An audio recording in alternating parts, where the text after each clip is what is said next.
Hi and welcome to another episode of the We Are Pod. My name's Kirsty Franks. I'm a board member for Women in Estate Agency, and every week we are bringing you stories from incredible people across the property sector. I just want to take a moment to extend a huge thank you to our partners and our sponsors at Digital Sparks who make this whole podcast possible for us. If you haven't seen some of the work they're doing, you may have been living under a rock, but go and check out their Instagram. They're doing some incredible short form video for a ton of people across the sector.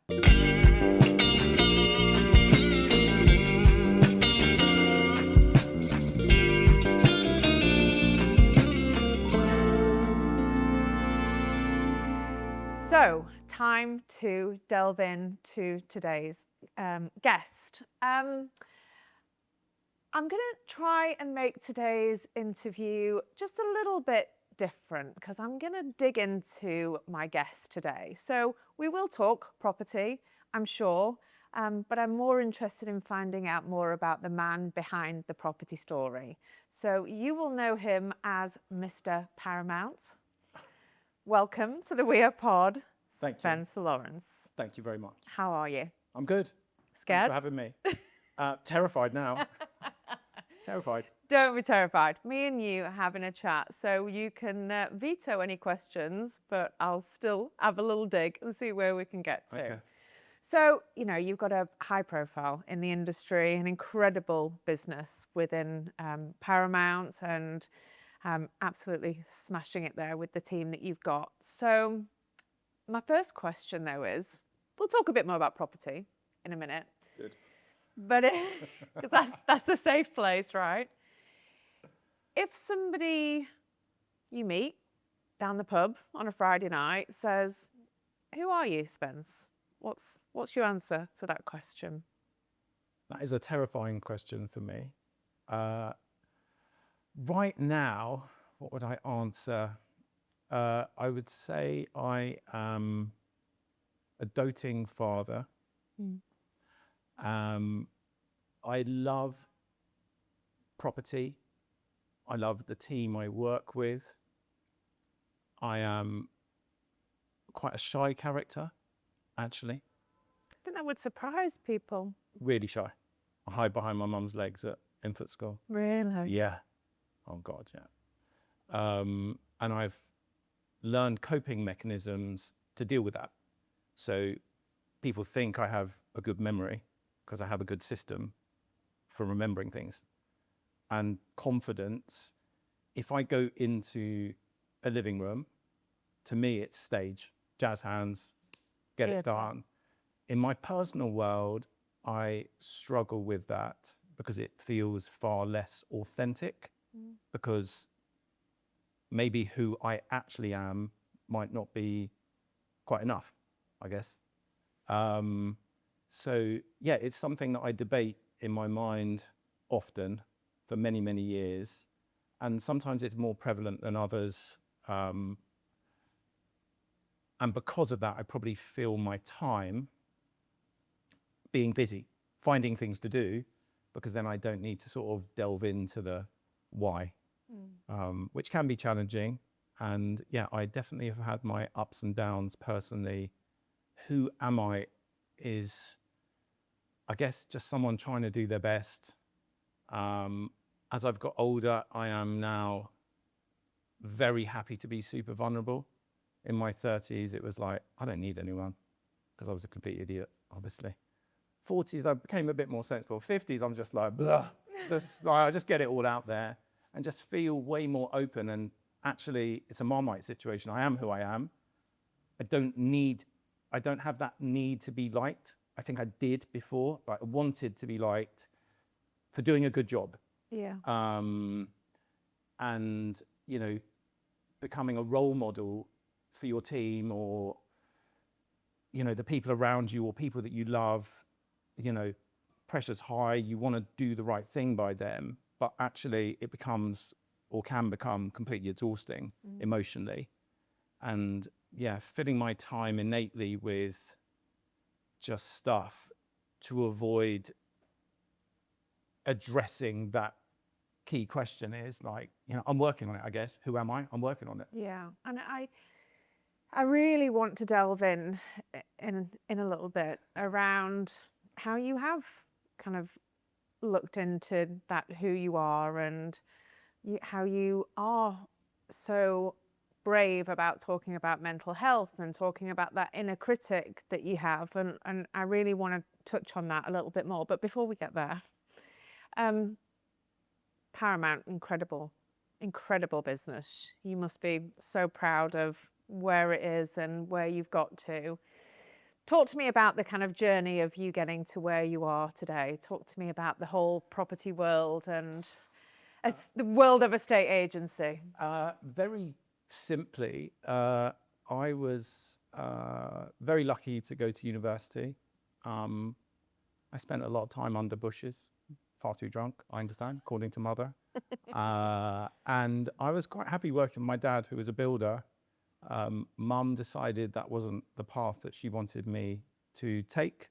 So she put together a very simple CV, God knows what that said, and put it over to a local recruiter, literally down the road, like nothing, major, just like someone, I think there was like 2 people in there.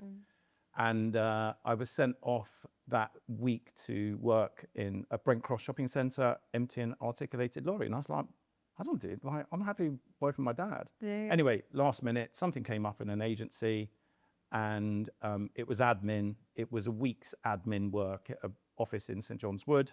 I was there for a while when they realised that actually, he's got a bit of something about him, work ethic. But I was upstairs. I wasn't on the shop floor. Yeah. But I had to walk through the shop floor to get to the office upstairs. And when I carried on walking through, I was just like, this is where I want to be. Like, you talked before about, confidence and being shy. yeah. Was that a factor at that point for you in terms of, let me go upstairs to the safe office and not be on this shop floor? I guess I didn't know what that shop floor was until I'd experienced. And the first time, and the second time, and the third time, I'm like, oh my God, I've got to run through to the back into my safe haven upstairs and shit some files around for 5 days. I didn't actually get to work on that shop floor. But what it did is gave me the sort of drive to go and put my CV out and try and get a job in an agency, which I did, working for Countrywide. And I was there for about 13 months. I learned everything I could. They were brilliant trainers back then. The geography we were covering was huge, which actually fast forward to where we are right now. The geography Paramount as a single office covers is huge. So I do think that started that mindset way back when. Yeah. Obviously, tech wasn't around, so you had an external photo and hoped that someone was going to turn up at 8 p.m. at a flat 8 miles from where you lived. And of course, they didn't. Anyway, I carried on. And I saw a property to buy, and it was on the market with Paramount. And I met the sales manager then, and the rest is history. I didn't buy the flat. I went for an interview and I got the job. Yeah. And I was sort of T-boy. Things were very different in 1998.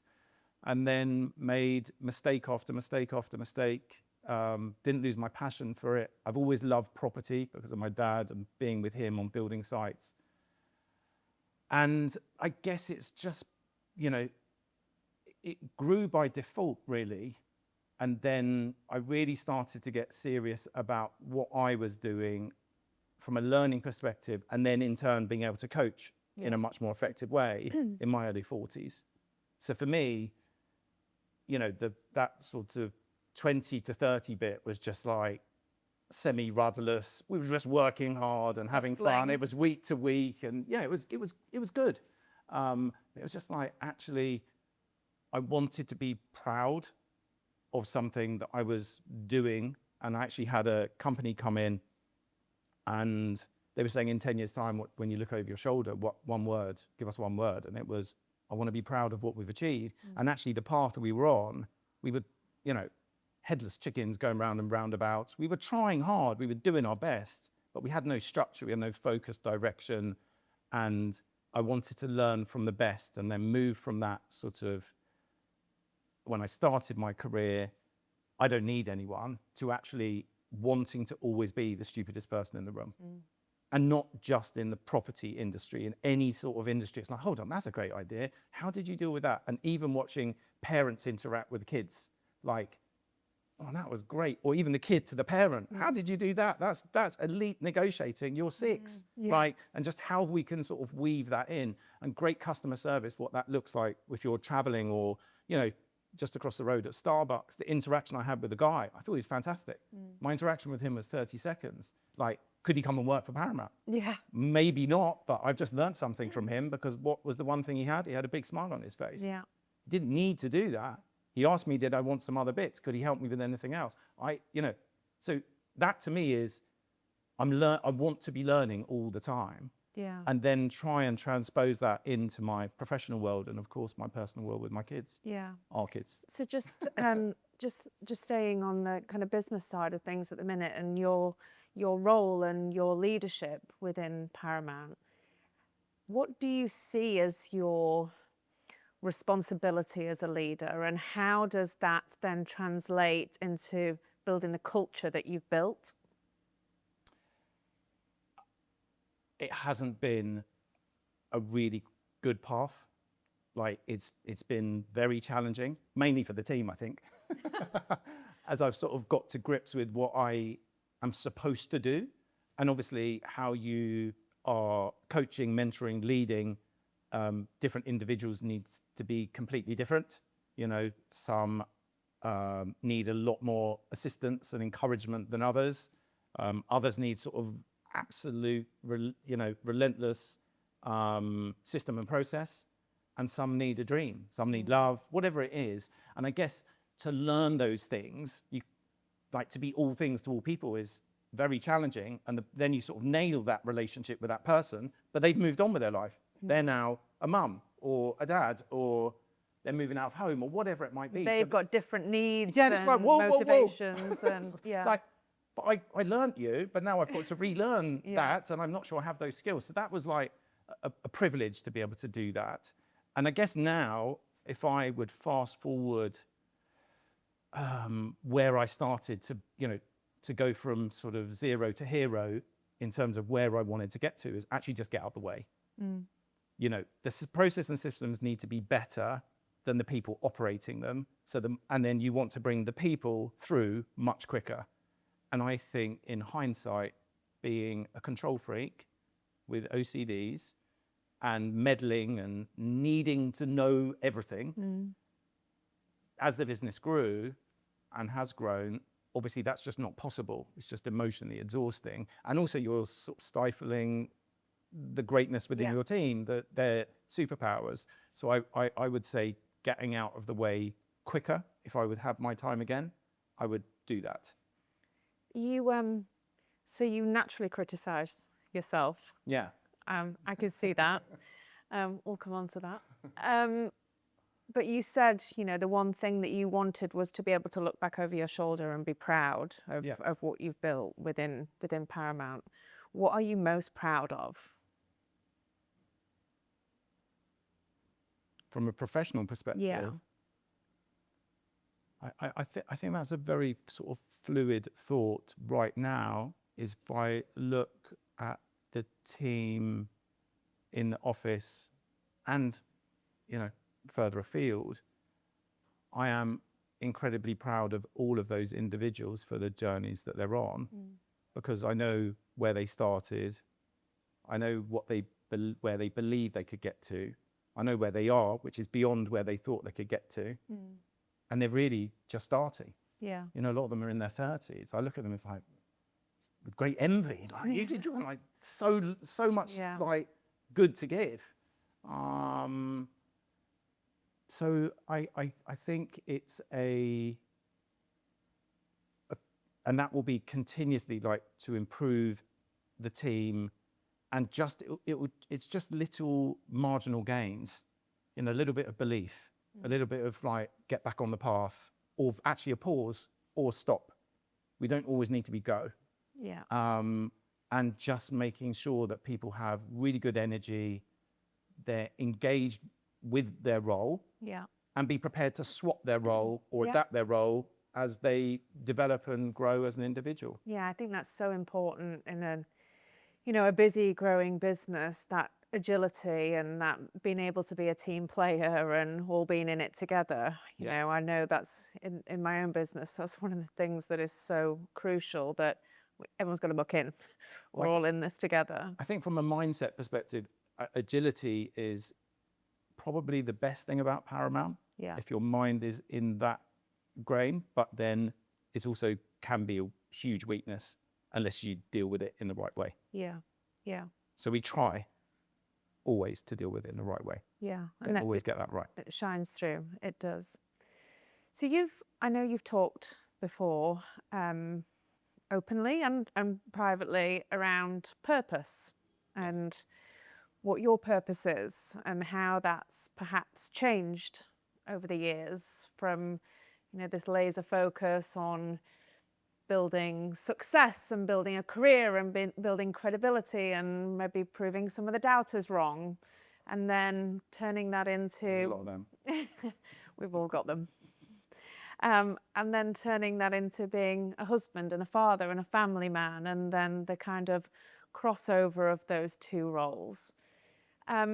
I'd really love you to kind of talk a little bit about that journey that you've been on in terms of your purpose and how you've sometimes battled with that. Yeah, coming from the household we did, my dad worked 7 days a week. So he was always around, but he wasn't around because he was doing his best, as he thought. And the apple doesn't fall far from the tree, unfortunately. So I thought, well, rinse and repeat. I'm going to do the same thing. And my purpose, as I thought it was or should be, in hindsight, was the wrong path. And one of the things I share with people now, and I've just had a conversation on the way here, is like, no, you definitely don't want to be doing that, because you're moving into working crazy hours and you have a 9-week-old daughter, was the example. And yeah, he listened, and I just said, look, take some advice from an old guy. You're in your early 30s, like, don't do that. So I think purpose for me was very clouded. I just thought it was one-dimensional. So I existed to do the best I could for our kids. The ridiculous thing about that meant that I wasn't actually physically there for them. And I feel a huge amount of guilt because of that. But I can't change it. It happened. I woke up, light bulb moment, when our youngest was about 10. So the rest, I mean, I would leave for work and everyone would be asleep, and I'd come back from work and sometimes they'd all be asleep. And that would just be the cycle. Normal. A horrible normal. But I didn't know any different, because I was just like, well, I'm doing the thing that I should be doing because this is what my dad did, and like... I'm the provider. It's so sort of caveman-esque, yes, but like, it seems ridiculous now, but at the time that was the groove I was in. I wouldn't say it was a happy place. It was like I thought I had to do that. Yeah. And then as our kids sort of were growing up, literally up in front of my eyes, I was like, what are you doing here? And I made some changes. I was an awful rugby player, awful. But I became a RFU rugby coach because I was a frustrated dad on the side, and that gave me a shoe in. Yeah. So all of a sudden I was just connected because of the club they were at. Thursday, Sunday, 2 sessions. So it was like with both of the boys. And I felt a much more enriched purpose, because actually I was having conversations with them. They were able to tell me about things that they were concerned about, rather than me just saying, well, I'm doing my best for you, but we don't care about that. We just wanted you to actually be present and spend some time with us. And obviously providing, if you provide time. And my dad, who is actually, unfortunately, last week we found out he's terminal.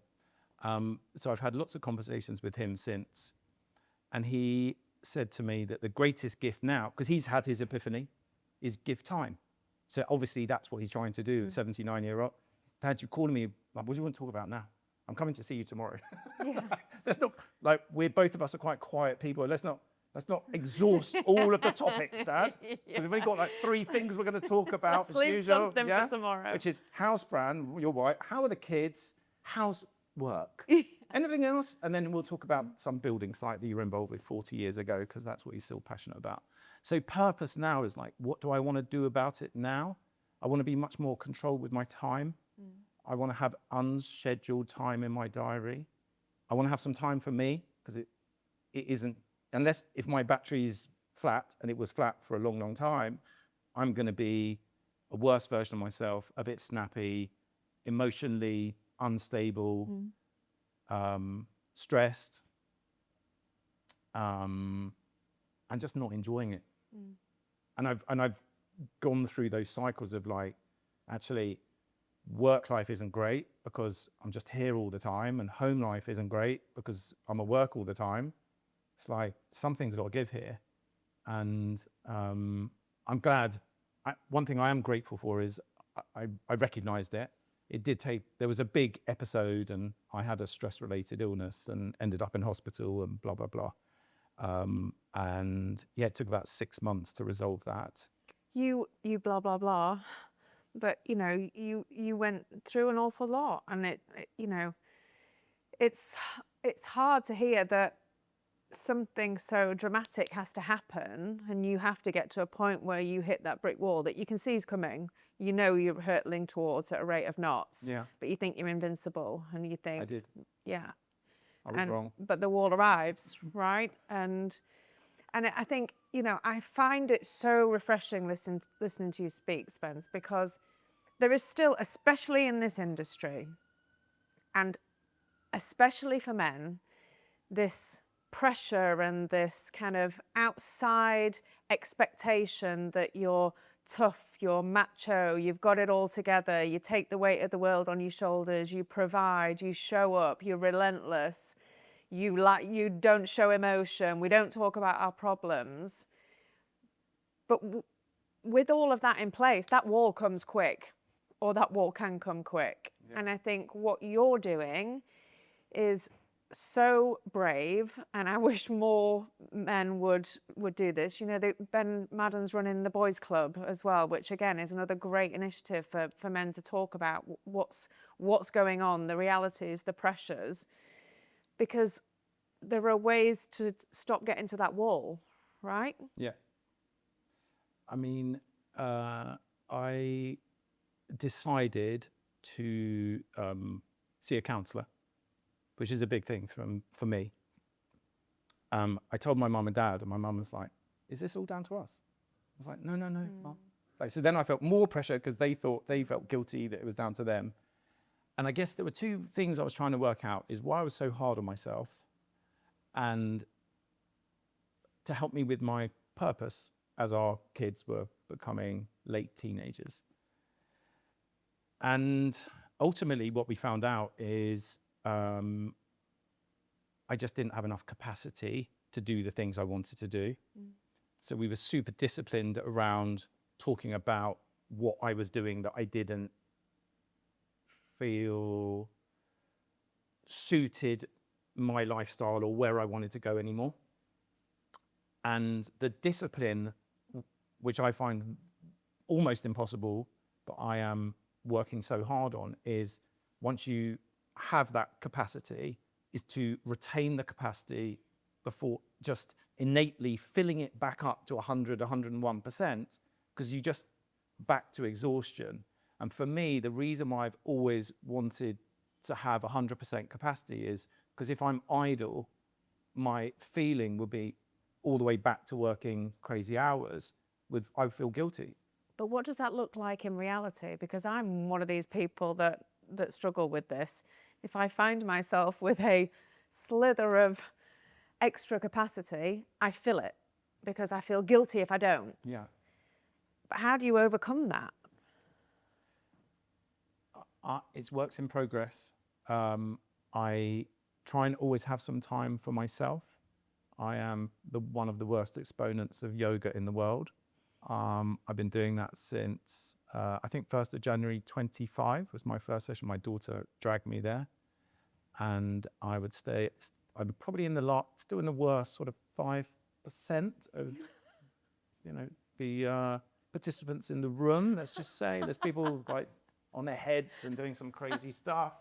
You're just sat there meditating. I'm just like, when are we going to do the gong session? When's this sound bath coming on? Because I like the sleeping bit. And I apologize to both people either side. Just, I'm probably going to snore people, But I've been a lot for me. And we just were away over Christmas and New Year in Sri Lanka, which was an amazing trip. And that's another thing that we tried to sort of hone in on, is have holidays where we're all together, family, and just create incredible memories. And that's really what I want to do. And while we were away, we had opportunities to do yoga out there. And again, I was equally as bad as anyone else in the room. But the point is, I feel like I'm learning how to create gaps in my thoughts. And quite recently, I'm now sitting there thinking, this is so weird. I'm not thinking about anything at all. But then, oh no, you are thinking about something because you're thinking about not thinking about it. So I just see it as a journey. It's nothing's like a quick fix. But what I do know is every time something goes wrong professionally or personally, the first thing I sacrifice is myself. And that just means there's the timer's on. It might be 5 minutes, it might be 5 months, but at some point, there's going to be some sort of breakdown. So exercise is really important, but exercise needs to be because you enjoy it. And in the past, exercise for me personally, not against anyone else, but against myself, it's always like, I'm always trying to beat myself. Well, I can tell you now, at 51 years old, personal bests are gone. They're just gone. They're yesteryear. There's no coming back. You may get some kind of yoga PB coming up. That won't be difficult. I think, I guess making sure that you don't feel guilty about having time for yourself. And if that time is idle, because what's happening as a byproduct of this change is some of my best ideas come when I'm not full pelt. So if I'm fast lane, I need to be operationally on it, but it can only be for 45 minutes. Slow lane and hard shoulder, which is where I like to be sometimes, the hard shoulder, not broken down, but hard shoulder. Well, this is, it's only, a month ago that you gave me this advice? Yeah. Told me to get into the hard shoulder. Yeah, hard shoulder, for a again, few hard weeks. shoulder. Yeah, and I think the response from most people is, I haven't really got the time for that. And that to me is just crazy. Like, you definitely have got the time because you're looking after yourself. And if you look after yourself, then you have the ability to do all of the other things you desire and wish to do in your life. I totally agree. But then we come on to your hard shoulder, your slow lane, you taking time back, you focusing on you. Yeah. And then you running a business, having 3 children, being a husband, and I'm going to be a mentor as well and be actively involved in Agents Together and do whatever I can to raise standards in this industry because I want to give back. That's a very good point. And you sound like my mum. I think her saying is you create a rod for your own back. And like I said yes to this, obviously, which I'm delighted that I did. Thank you. Of course. I think Agents Together is just a no-brainer for me. I don't see it as a hierarchical thing, like mentor, mentee. Like, I don't like those words. It's just 2 people having a conversation, trying to get into a better place. And what experience has told me with that, and I've had, thankfully, a lot of these conversations, is if you just get the person you're speaking to perceive they have more time, they automatically feel better. because life is a rush. Why do we love holiday so much? Because we can chill. Yeah. Well, the whole thing of like, and I've got this sort of question about, I've just had an amazing 2-week holiday and I'm going to come back and smash it. You're just going from the hard shoulder to the fast lane. Yeah. And I know that 2 weeks, you've got 2 weeks of work that you've probably worked up to the holiday. Now you've got loads of work to do from the holiday, and a week after the holiday, hopefully you've got some nice photos and you've got some good memories, but your energy levels are undulating, oscillating hugely. And I just think a holiday is an amazing treat to create beautiful memories, but the rest of life, only occasionally you need to be in the fast lane. Yeah. And some people might see that as being business weak or not pushing yourself, not to your full potential, but I see that as being personally strong. I wouldn't have done yesteryear, but these days, where I am right now, I mean, one of my purposes is I want to see our daughter, she'll kill me for this, if she won't ever see it anyway, to see her get married.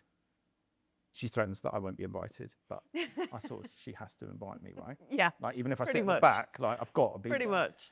And that is like, I want to stay healthy for that. I want to be, and healthy is not just like physically, it's like It's your how mind. I feel, who I interact with, who inspires me, what I love to read, what I love, like music. Like, our youngest has really got into music, so we're listening to tunes together. It's like, Yeah. I grew up 16 to 21, some of my best memories are around music. You know, like, well, how many times do I listen to music when I'm feeling a bit low? Well, Yeah. guess what?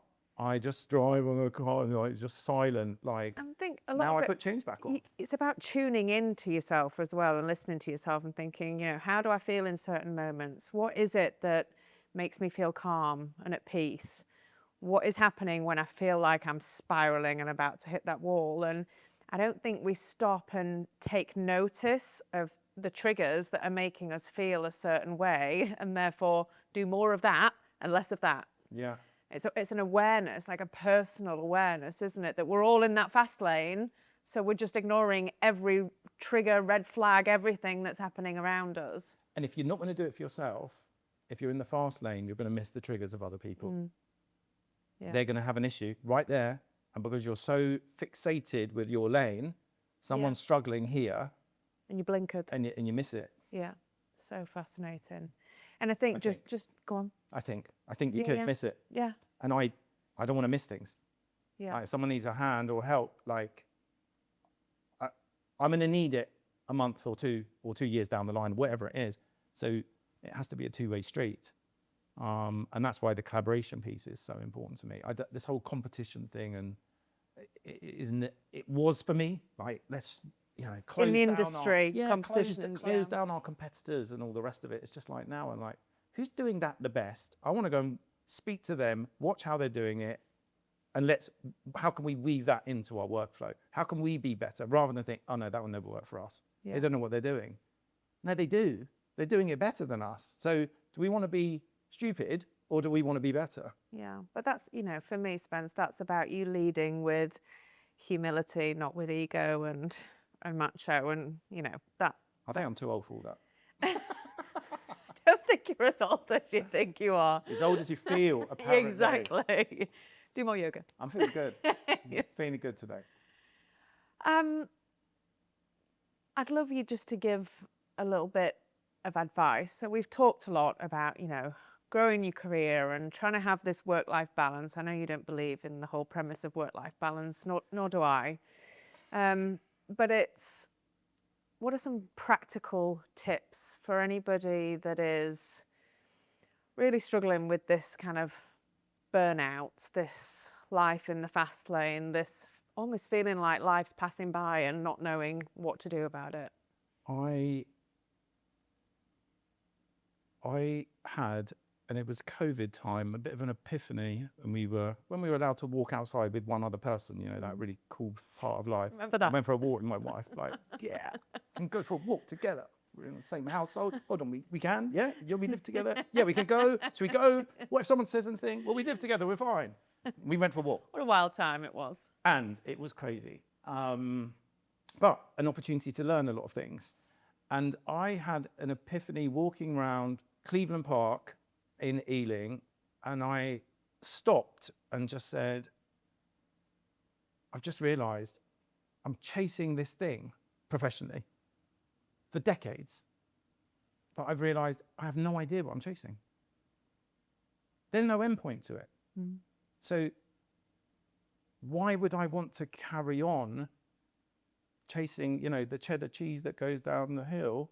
I can't catch it. I'm getting slower. But why am I on this pathway? So I just wanted to sort of stop the journey that I was on, have a clear idea of some perceived destinations, because I think this is another issue. I've got to get there, and actually massively enjoy the journey, because I don't know where the destination is. And I'm not so concerned about the destination anymore. So I would say, reference to Sri Lanka, what I got from that place was many things, but the people wake up, the sun comes up, and they smile because it's another day in paradise. Exactly. But they appreciate being alive, the sun on their face. And I just think we overcomplicate life. And I know I'm simplifying things, but I just think a simple life is a good life if it's a life that you want to lead and you'll have absolute clarity about what you want to do on a day-to-day basis. Now, have I got this nailed off? No way. But it's way more exciting than my dark days of driving in the dark to and from work all the time. Yeah. And just on the last piece on Agents Together, I think, why should anybody get involved in Agents Together as well? Because I think there's some misconceptions around that. You're not going to sit and teach somebody how to build a lettings portfolio, right? There's a lot more to it. That hasn't happened yet. That. Yeah. The general, I don't know what the misconception is. My experience, which is what I can talk about, is you put together a small sort of resume, let's say, as does the other party. You are matched in some way, shape or form based on common goals or some experience that one person might have had. And then you have a period of time speaking to that person. It's supposed to be, I believe an hour a month is the sort of official commitment. I personally don't like the rules of that, so I go off piste and do. Shock. Yeah, so if someone needs a hand, like, oh no, I can't speak to him for 2.5 weeks at 1 o'clock. No, that's not going to work. And the interactions are, people just need help. They don't know where to turn to. A lot of people are really embarrassed. And I can be embarrassed, was embarrassed, but now if someone says a word and I don't understand it, there's no way I would have said, can you tell me what that means? Now it's just like, oh no, that's a brilliant word. Like, what does that mean? I want to understand. Rather than sort of being closed in this sort of tiny framework, it's like, actually, I want to float around. And actually, if I ask someone a question I don't understand and they find that's funny or they take the mickey out of me or whatever, then so be it. That's just my wrong crowd. Yeah, like your people. But the individuals that you're sort of speaking to are ultimately, you're just helping people that need support, guidance, focus, and normally just the reins. You just put your arm out, just go, whoa, whoa, whoa, whoa, whoa, whoa, whoa. Yeah. So you're trying to do this and this and this and this all at the same time, and your star person's just left you, and you're struggling. Okay. So which of those 5 things do you love the best? That one. What percentage of your time do you spend doing that? That's the one I don't spend any time doing. All right, I reckon we might be onto something here, right? Yeah. So could you pause those 2? Yeah, I could pause those 2. Which one makes you the most money? Yeah, commercially. It's actually the one I like doing best, but that's the one you're spending the least amount of time on. It's pretty. Yeah. It's like. And it's just an outside perspective, isn't it? And Exactly. often the answers are already there in them. Just talking about it and having somebody to bounce off is the answer. Yeah, I mean, they always say at the end of the conversation, oh, I knew all that stuff. Yeah. Yeah. But thanks for reminding me. I guess it's like having, there's a 100-piece jigsaw and there's 500 pieces in the box, and my job is to remove 400 so they can actually work on the jigsaw. Yeah, that's a great analogy. Spence, I could talk to you all day, but We've run out of time. Run out of time. There's so much more I wanted to talk to you about. The last question we always ask is, who would you like to see on this sofa coming on the We Are Pod? Why? You probably had everyone on here. I'm massively under pressure now. Who would I love to see on here? I would. Can I go quite close to home? Of course. Can I see someone at Paramount? Of course. I'm gonna say Mr. Ollie Gorman. Okay. And I think he's on a really interesting and fascinating professional journey, and has dabbled in various types of agency, from lettings to sales. He now heads up sales at Paramount. It's a new role for him, with me getting out the way. Yes. He's been doing that for about 3 months, and the change and the sort of spring in the step is phenomenal. And I think there's a lot more there. There's a lot to give. Amazing. Great nomination. Thank you.